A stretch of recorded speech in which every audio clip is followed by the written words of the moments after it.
Hoje, gente, indo para uma parte prática, todos que estão aqui, que são estudantes, trabalhadores, profissionais, todos vivemos a síndrome do colher e da Alice. Está tarde, precisamos fazer coisas. Ó.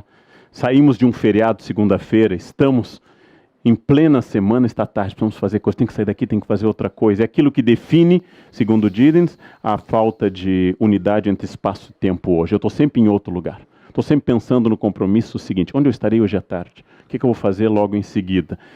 O quadro fundacional da modernidade, do Edvard Munch, é o grito, e não Leonardo da Vinci. É o homem desesperado, no fiord de Oslo, gritando, expressionismo, pintura norueguesa. Este é o quadro fundacional da modernidade. O tempo está passando, eu não tenho um tempo para relaxar. O tempo passando está envelhecendo tudo, eu tenho que aproveitar o máximo possível. Principalmente hoje que eu sou obrigado a ser jovem até o fim. E como isso não é possível, essa tensão vai se acumulando. O padrão atual é que, graças à velocidade, as tarefas se sobrepuseram, de tal forma que qualquer pensamento estratégico é substituído por um espírito, um geist absolutamente gerencial momentâneo. Ao invés de pensar o passo seguinte, eu tenho que pensar o passo de agora. Resultado, como é que nós chegamos a este momento? Em primeiro lugar, porque no passado, quando esta cidade do Rio de Janeiro foi fundada, há 450 anos, havia um tempo agrário. O dado pelas estações, pela colheita. E este tempo não era controlado pelas pessoas. O ritmo das plantas é um ritmo lento que mostra que os camponeses têm outro comportamento diante do mundo. Mais paciente e mais mágico ao mesmo tempo. Este mundo foi transformado quando, na Baixa Idade Média, as cidades foram dominadas por grandes relógios que substituíram o tempo da natureza pelo tempo cronológico do mercador, como diz Jacques Le Goff. O tempo de Deus, Santo Agostinho, Dom, é substituído pelo tempo medido pelo ponteiro das horas, o primeiro a surgir, depois pelo ponteiro dos minutos. O tempo atual foi multiplicado com a técnica, a invenção da imprensa, que faz o salto do monge no seu scriptorium, demorando anos para copiar uma Bíblia, e Gutenberg produzindo uma Bíblia em poucos dias. O tempo se acelera porque a fibra ótica inventada por um indiano é o símbolo de uma técnica mais veloz do que eu posso. Vocês sabem que o teclado da máquina de escrever, os jovens anotam, depois o tio fala do que é isso. Era um aparelho, era uma impressora wireless, muito antigo o aparelho. O teclado de uma máquina de escrever, que a gente chama teclado QWERTY, foi planejado para colocar as letras fortes em dedos fracos, como o A. A, S, D, F, G. Lembra? A. Isso está lá na quinta. Por quê? Porque se tivéssemos dedos fortes, as teclas, elas enroscariam. Então se fez uma estratégia para que a máquina atrasasse a mente. Porque a máquina não acompanhava a velocidade da mente. Isso passou. Isso não te pertence mais. Hoje todas as máquinas são mais rápidas do que a sua mente. A máquina errava, eu dizia que máquina estúpida. O computador erra e ele nos diz, você é burro. Porque basta você apertar o controle certo, que eu funcionarei. Você é que não sabe. A técnica superou minha capacidade física e minha capacidade cognitiva. O tempo técnico é mais rápido do que o tempo humano. Eu não consigo acompanhá-lo e não adianta tentar. As máquinas são mais rápidas. E com isso eu tenho uma novidade que eu vou ter que fazer mais coisa ao mesmo tempo, característica das biografias de todos vocês. Não há mais o espaço de ler jornal, acessar e-mails, tomar café e ver o computador. Tudo isso é feito ao mesmo tempo. Nós somos uma das gerações mais workaholics da história, porque o cérebro humano pode se dividir em várias atividades, mas ele continua com a mesma característica. A energia é a mesma. Logo, ao dividir em vários igarapés, em vários pequenos rios, ele vai diminuir a intensidade do foco em cada um. O cérebro humano pode fazer 4 coisas ao mesmo tempo. As mulheres fazem isso há muito tempo. Cuidam da comida, dos filhos, da casa, telefone. Os homens são um pouquinho mais mono, a mulher é mais estéril, né? Ela vai um pouquinho mais duplo. Mas o cérebro humano não pode se concentrar em todas as tarefas ao mesmo tempo. Não é biologicamente viável. Resultado, eu vou ter uma certa atenção nos e-mails, uma certa atenção no WhatsApp, uma certa atenção no jornal e uma certa atenção na comida. E vou perder o foco em cada um destes. Porém, eu tenho que aumentar as horas de trabalho, porque as tarefas vão surgindo. Os e-mails fazem sexo à noite, porque de manhã se multiplicam, vocês já viram? Eles copulam à noite, os WhatsApps copulam. Tem gente que manda mensagem às 3 da manhã, gente. Eu vou deitar meia-noite, eu acordo às 4 da manhã todos os dias, tem 35 mesmo. Mas quem fez isso, gente? Por que fez isso? Porque aumenta as horas de trabalho. Nunca dormimos tão pouco como em 2015. Nunca fomos para as férias tão tensos com as coisas que temos que fazer ao voltar. Nunca olhamos para o Fantástico no domingo à noite com tamanha depressão como neste momento. Vem vindo ela, a semana. Ela está chegando.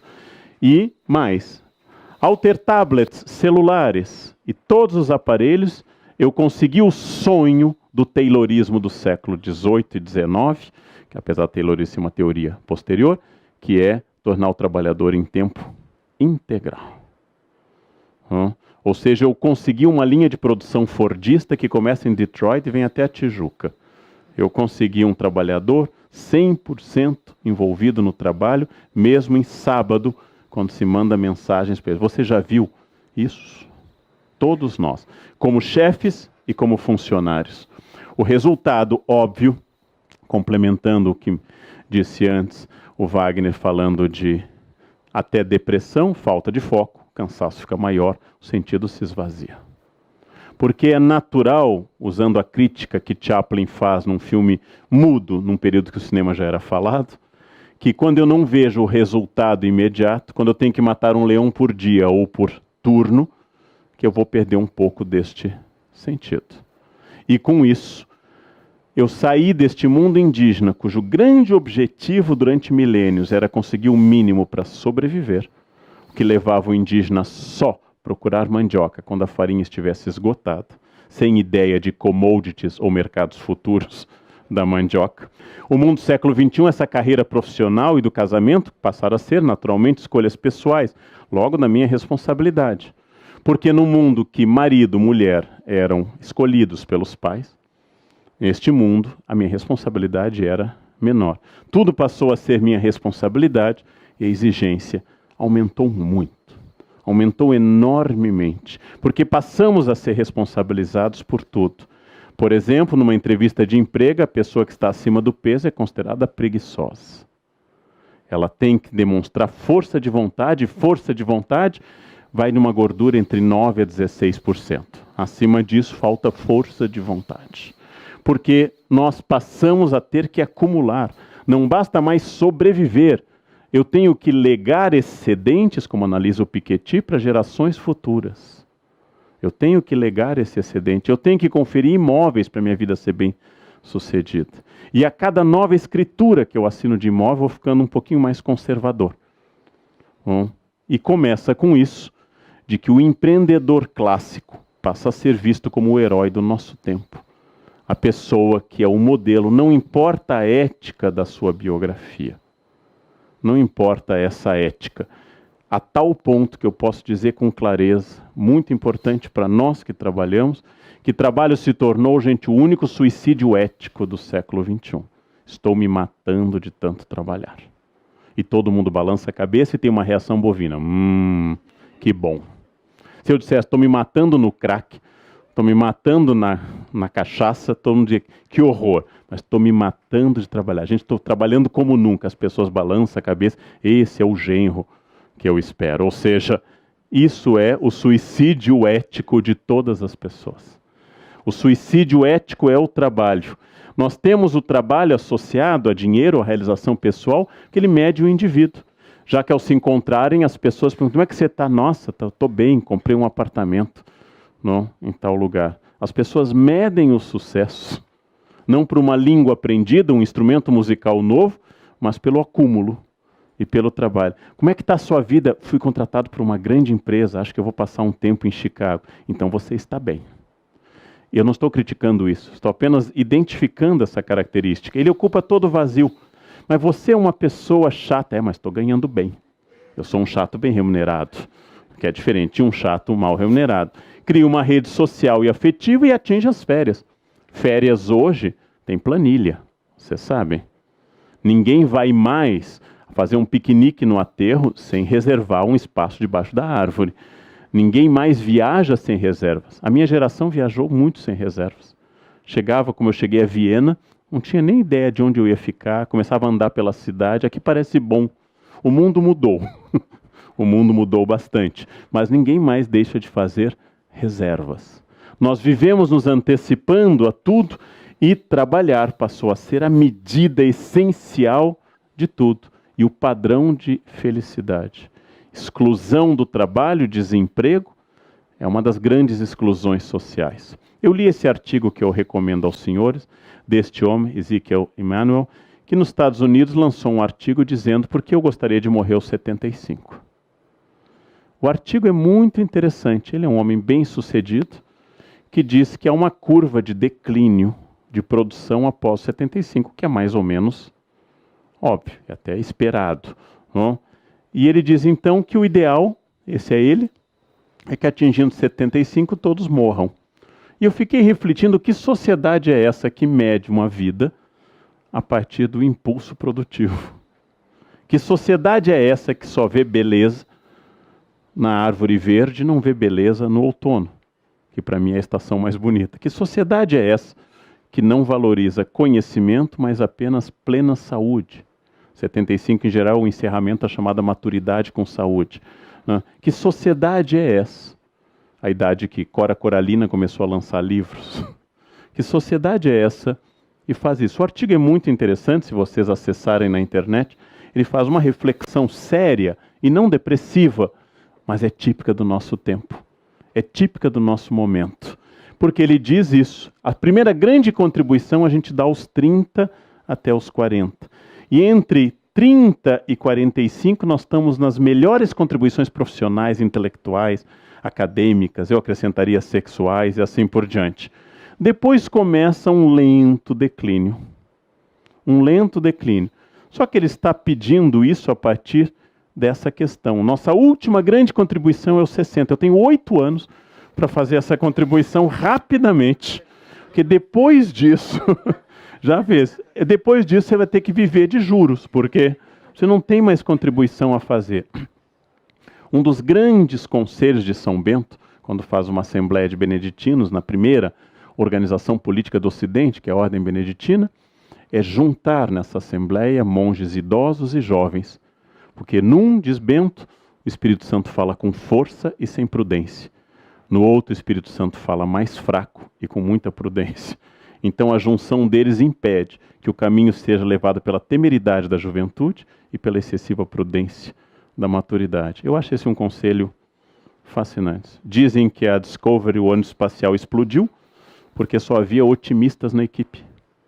Todos diziam, mas esse fio pode congelar a 200 graus negativos. Não, mas isso é muito difícil de acontecer, dizia um. Todos eram otimistas. Numa empresa que todos são otimistas... há problemas. Aqui todos são pessimistas também. Há problemas. Eu preciso misturar as pessoas. Uma família é feliz porque há os irmãos e há os cunhados. A mistura das duas coisas, quem se ama, quem se odeia e quem tolera estar ali, vai ser boa, vai criar uma ideia muito interessante. Mas, de novo, nós estamos dentro dessa ideia de workaholics, work lovers. Esse termo cunhado aqui pelo Oates, teólogo e psicólogo, é o termo contemporâneo por excelência. A grande questão que diz respeito ao projeto de vida, que vai criar termos novos como pobreza de tempo, esse balanço entre vida e trabalho, a fluenza, a doença do consumo, ao contrário de influenza, e o presenteísmo, que é o outro problema que acompanha o absenteísmo. Aquela empresa em que todo mundo falta muito, tem problema. E aquela que nunca ninguém falta também é problemática. Ou seja, esses são conceitos correlatos para um tempo. E eu queria, além dessas reflexões históricas, sociológicas e filosóficas, acrescentar uma muito objetiva que me atinge diretamente. O que fazer com o tempo relógio, que é inelástico, em relação ao tempo da demanda, que é cada vez mais elástico?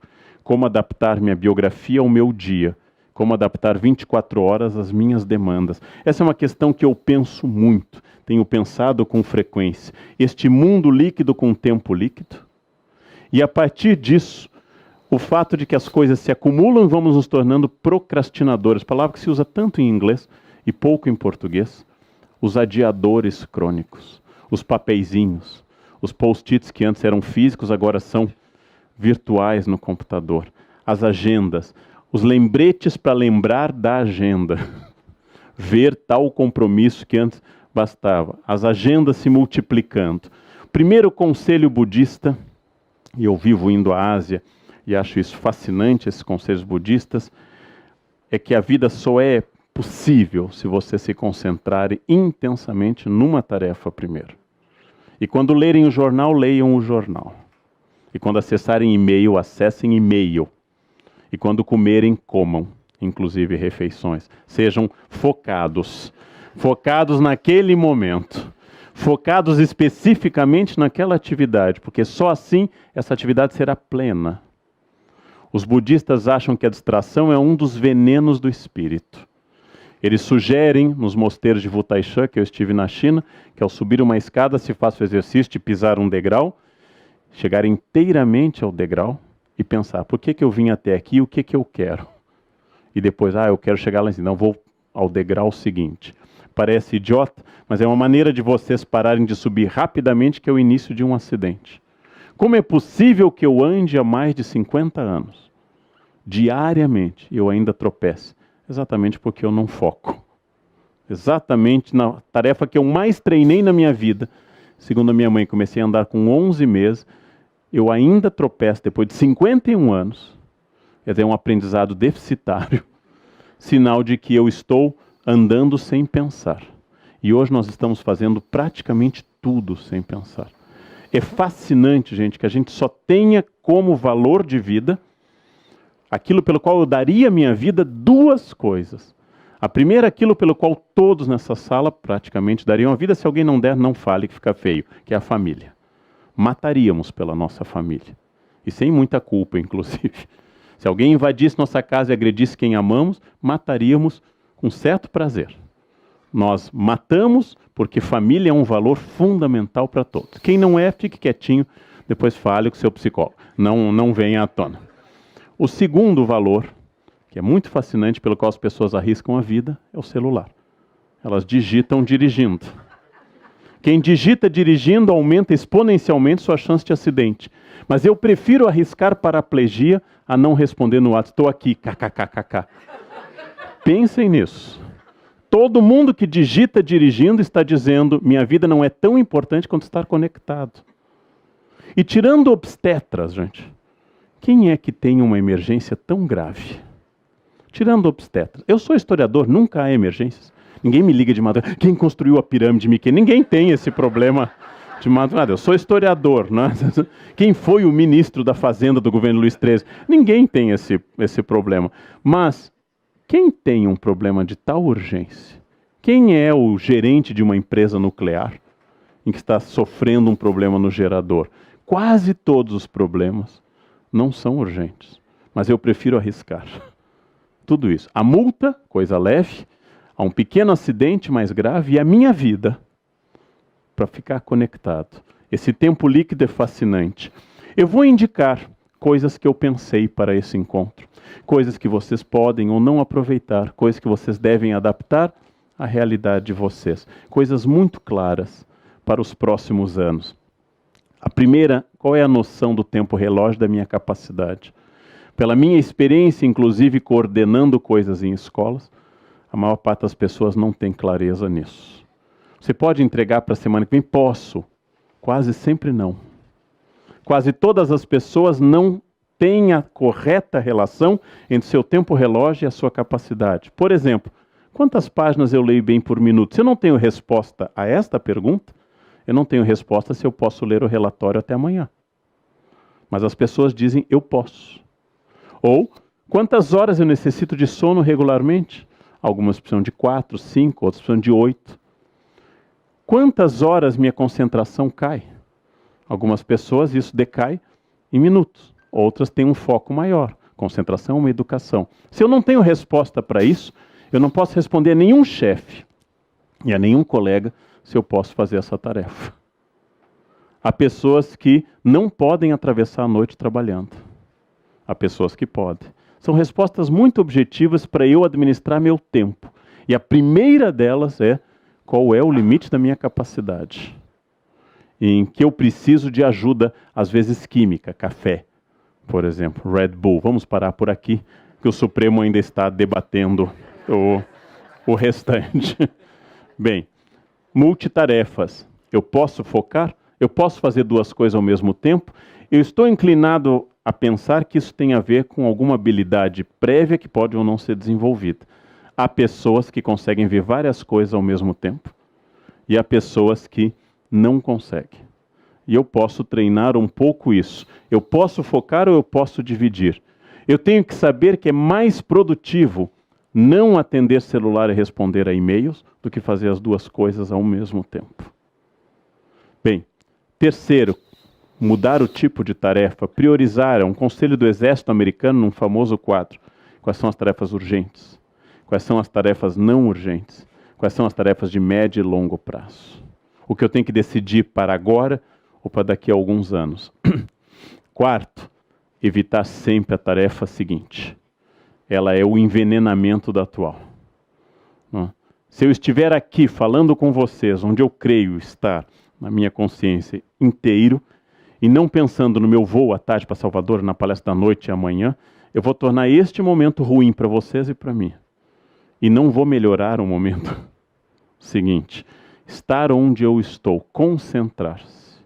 Estar inteiramente dedicado àquilo que eu estou como se fosse o único lugar do mundo. Isto vai dar um foco extraordinário. Usar os recursos eletrônicos e não ser usado por eles. Sair de 99,9 grupos do WhatsApp que vocês estão. Parar de receber informações inúteis que enchem de lixo, não acrescentam nada e atrasam. Característica de um loser é dividir a sua atenção com coisas sem importância. Então, quais são os recursos eletrônicos que podem me ajudar? O vício das redes sociais. Ter que comunicar tudo. Cheguei, estou aqui, kkkk. Né? Almocei, chove. Né?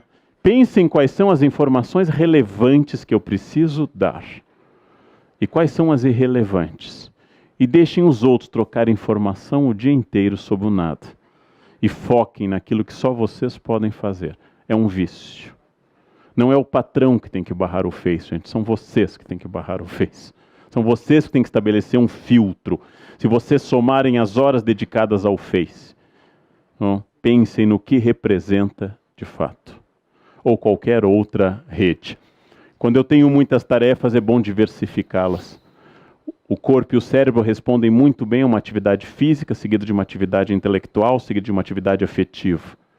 Responde muito bem ao exame de uma planilha Excel, seguido de uma análise de um texto mais geral. É muito ruim ficar em planilha Excel 12 horas seguidas. É muito ruim isso. O corpo tende a mudar o foco e o cérebro desliga automaticamente quando a repetição acontece. Voltamos ao casamento. As horas para as estratégias de médio e de longo prazo. Se eu não controlar isso, eu serei um tarefeiro. E vocês sabem melhor do que eu, como administradores e estudantes, que a todo instante as tarefas que chegam a nós são as tarefas do cotidiano. Eu aqui pensando na matriz energética do Brasil e o mundo quer que eu troque a lâmpada do corredor. E a lâmpada agora é nova, tem um novo padrão, é mais cara. Temos que botar no estoque. Eu pensando numa matriz energética, eles me fazendo trocar a lâmpada. Eu querendo essas coisas, ou seja, eu tenho que estabelecer um tempo, pensar a médio e longo prazo, ou eu nunca terei este tempo. E esse tempo não pode ser sexta no final do dia. Assassinos do tempo, culpados, celular, o computador, companhias de amigos e colegas. Claro que um amigo bom é excelente. Claro que até um colega pode ser excelente, é possível. Há estudos demonstrando que há colegas interessantes. Mas A falta de objetividade nas reuniões. É a morte. É a morte. As pessoas seduzidas pela própria voz. As pessoas que introduzem um tema longamente. Eu queria, isso que o diretor acabou de me pedir, que eu acho que é muito importante, assim, que eu vou expressar minha opinião. Não sei se é de todo mundo, mas eu vou falar da minha opinião neste momento e, basicamente, acho que nesse tema que nós estamos tratando, eu tenho vontade de estrangular um ser assim, gente. Eu tenho vontade de estrangular, de enfiar algum fio 220 para ver se a pessoa fala aquilo. Acabava de falar a Berenice no carro. Às vezes eu atravesso a cidade de São Paulo, não, para ter uma reunião que a pessoa me diz uma coisa que podia ter ido por e-mail. Ou Skype, que é uma invenção maravilhosa. Eu não preciso de quase mais nada presencial, gente, nem sexo, não preciso de mais nada presencial. É muito mais seguro, mais rápido e mais prático. Algumas ocasiões que olhar no olho é bom, mas cada vez menos. Cada vez menos. Mas trânsito, falta de planejamento. Planejamento é fundamental para tudo. Esses são assassinos do tempo. Quando eu consigo, eu vou chegar a esse assassino mor que são as redes sociais, que podem ser úteis. Passei anos fora do Face, tinha deletado, voltei. Já estou pensando de novo se vale a pena, porque as pessoas vão demandando. Elas vão demandando cada vez mais. E as pessoas mandam uma mensagem, então você virá, sim, que bom. Aí o outro responde, ok, obrigado, um abraço. E vão mais 10 mensagens, já foi tratado do tema. Não é? Respeitem o tempo. Respeitem um tempo, né? Ninguém é eterno. Tirando a Rainha Elizabeth II, gente, ninguém é eterno. Ninguém vai ficar aqui para sempre. Nós não temos esse tempo eterno. Eu acho fundamental para toda atitude de vida o autoconhecimento. Onde está a minha ansiedade? O que provoca a minha ansiedade? Tempo e prioridades. Qual é o caminho? O que eu faço com o meu tempo quando ninguém está olhando? Eu gosto de leitura. Isso você diz para o entrevistador. Se sua diversão principal é o controle remoto, já fiz entrevista para emprego a pedido de escritórios de direito, é fascinante, todo mundo só lê livros maravilhosos, gosta de teatro, bons espetáculos musicais, Sala Cecília Meirelles, é fascinante. Não? E aí você começa a checar essa cultura, ela é rasa. Ela é rasa, quer dizer, eu sou de fato, dizer com clareza, algumas pessoas buscam na vida dinheiro. Não é ruim, mas é o seu foco. Outras buscam família, umas tentam dividir entre as duas coisas, mas eu tenho que ter clareza, autoconhecimento. O grande desafio que fundou a filosofia socrática, conhece a ti mesmo. Esse é o início da filosofia socrática. Conhece a ti mesmo. E a maioria de nós tem um déficit enorme sobre o seu conhecimento. A maioria de nós. Bem, e finalmente, um conselho estranho. Se eu estou afogado das 6 da manhã às 11 em trabalho, nunca vou fazer nada muito significativo. Uma das grandes características da produção humana é a capacidade do ócio criativo, sem o qual Newton, observando a macieira, sem o qual o tempo de parar e pensar, ócio criativo não é igual a ligar o Faustão. Não confundam o nada com isso. Ócio criativo é a capacidade de não estar pressionado, premido por tempos, tarefas e objetivos imediatos, e deixar o cérebro sem grandes atividades. E ócio mesmo, que é difícil hoje, porque as pessoas preenchem digitando mensagens. Ócio, parar.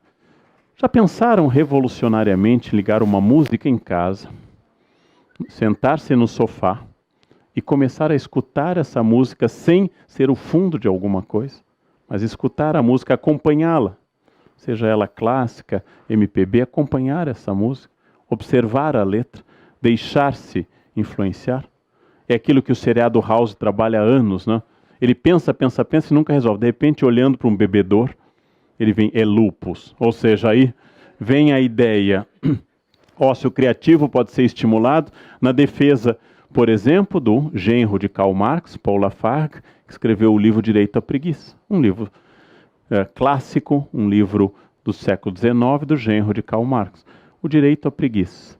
Mas também do Domênico de Masi, que esteve há pouco aqui no Brasil, sobre os seus textos de ócio criativo, a sociedade pós-industrial. Ócio é diferente de não fazer nada. E ver televisão, ou ficar zapeando televisão, ou trocando de sites, não é ócio criativo.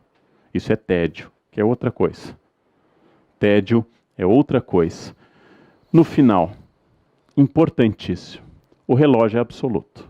Ele é uma convenção, mas ele é absoluto. O dia tem 24 horas, cada hora tem 60 minutos.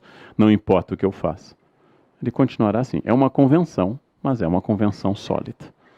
O tempo é relativo, porque é o tempo que eu dedico às coisas. E várias pessoas nos perguntam como é que você tem tempo para isso. O tempo não é inteiramente escolha minha, mas é provavelmente uma grande escolha minha. O tempo para o qual eu tenho prioridades. O tempo para o qual eu quero fazer alguma coisa. E eu acredito que estabelecida essa prioridade, seja pessoal, familiar, empresarial, eu posso transformar esse tempo bastante, muito. E isso é muito prático. Suponham, e isto é um exagero em relação ao que eu falei, mas é uma boa suposição, suponham que tudo esteja ao alcance de vocês. Física, material e afetivamente. Suponham que vocês possam estar em 10 anos milionários. Sei que a maioria aqui está, afinal são administradores, a maioria já é milionário, não? Mas suponham que vocês possam estar milionários em 10 anos. Suponham que vocês possam ter um corpo muito melhor em 10 anos. Suponham que vocês possam melhorar em muitas relações familiares. É um exagero do que eu falei, porque eu estava dizendo a todo instante que há limites. Mas suponham isso como exercício e pense, o que eu tenho que fazer para estar lá, como valor? Suponham que vocês queiram algo mais.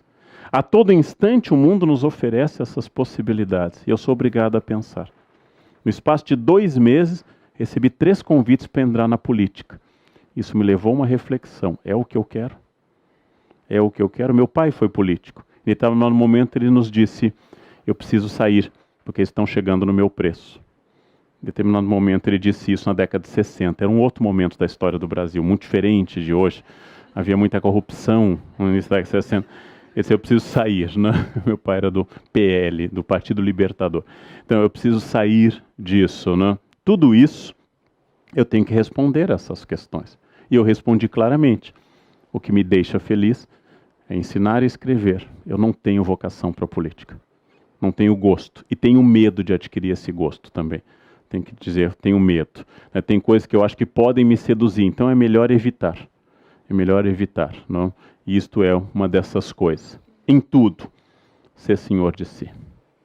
Em tudo, ser senhor de si não é ser Deus, como diz a autoajuda, que eu possa criar tudo, mas é entender que estratégia é uma decisão pessoal, racional, que decidida vai ter que contrapor a estratégia dos outros e ao aleatório.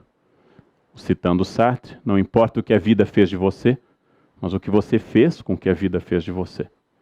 Não importa o que aconteceu comigo. Talvez eu tenha outros limites, mas o que eu fiz com o que aconteceu comigo. Eu tenho habilidades e outras limitações. Eu tenho talentos e outros problemas de limites. Como eu trabalho com isso? Volto à imagem da Carlyle. A ideia de que os gregos diziam a ave de Minerva só alça voo ao entardecer. Ou seja, a sabedoria só se revela no fim da vida. É absolutamente verdadeiro. Não existe adolescente sábio. Tem os não loucos, mas não existe adolescente sábio. Não existe alguém de 12 anos tomado de sabedoria pessoal. É verdade que a ave de Minerva, a coruja, símbolo da sabedoria, só pode voar ao entardecer. Mas para ela voar, ela tem que ter asas treinadas para isso, né? Eu não devo esperar o entardecer para tomar uma decisão sábia. Quando uma colega de 32 anos me disse que começou a frequentar o geriatra, porque agora os geriatras atendem na casa dos 30, just in case, ela estava tomando uma decisão sábia para chegar lá, né, e não ir ao geriatra na fase do desmanche. Ou seja, não ir ao geriatra já no período do desmanche. Começar antes a rebobinar aqui, botar um Durepox ali, que é para não ir quando você estiver fundindo o motor. É uma decisão sábia. Nós temos que mudar essa opinião. Eu fui de uma geração que se expunha ao sol 12 horas por dia. O sol, quanto mais melhor. Ia-se para a praia às 8 da manhã, saía às 5 da tarde, exposto ao sol e usava raíto de sol. Exatamente. Tem mais gente com mais de 18 aqui na plateia, né? Vejam, isso mudou. A gente sabe hoje que o sol não é tão simpático o tempo todo. Isso mudou, né? Eu vou ter que trabalhar, mas eu já me expus em excesso ao sol. Eu já me expus. São coisas geracionais. Equilíbrio e contradição. O corpo funciona melhor na juventude. Ele é um carro mais potente com um motorista não sábio, que é a cabeça mais jovem. E na maturidade ele é um carro problemático com um motorista melhor. É difícil equilibrar isso. É muito difícil. Não? É uma batalha perdida, mas é uma batalha interessante. A essa batalha geralmente chamamos vida. E novamente a imagem que pela terceira vez eu mostro da escultora Carlyle americana é isso. A cada lapidada eu estou formando aquilo que eu quero. Mas é tão difícil isso, é tão estrategicamente complicado, que é mais fácil dizer, não dei sorte. Tive azar, não era minha hora, foi destino. Minha família nunca conseguiu. É muito mais fácil isso. Uma vez meu secretário comentou isso, que ele adorava as festas de Natal na minha casa. A maneira como eu preparava, começa mais ou menos por agosto a preparação do Natal na minha família. E que vai ser tocado, que vai ser comido. Comecei a dizer, como eu queria que fosse assim lá em casa. E eu perguntei, como você acha que acontece na minha casa? A gente abre a canastra da Emília e surge. Acontece na minha casa porque a partir de agosto nós começamos a pensar nisso. E tornamos o Natal, quando pudemos, muito inesquecível para todo mundo. Mas porque a gente dedica tempo e atividade. A leitura mágica vai sendo, nossa, que legal. Como é legal na sua casa que ocorra isso. Essa é a leitura fantasiosa. Tudo. Imaginem tudo que vocês admiram numa pessoa ser fruto de um impulso dessa pessoa, aliado a muito esforço e a muita técnica. Mas eu costumo dizer que é vocação, talento, é inato, aquilo que é absolutamente fruto de esforço. E aí eu volto para encerrar a mesma questão que eu fiz a primeira pergunta hoje, os 50 anos da profissão fundamental que os senhores exercem ou vão exercer em breve. Uma pergunta administrativa. O que eu quero fazer com a empresa chamada vida nos próximos 10 anos?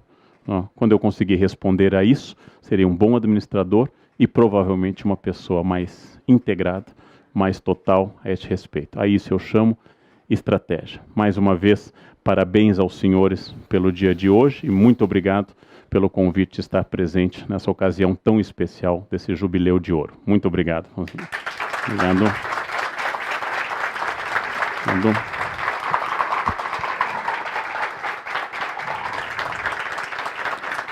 Obrigado.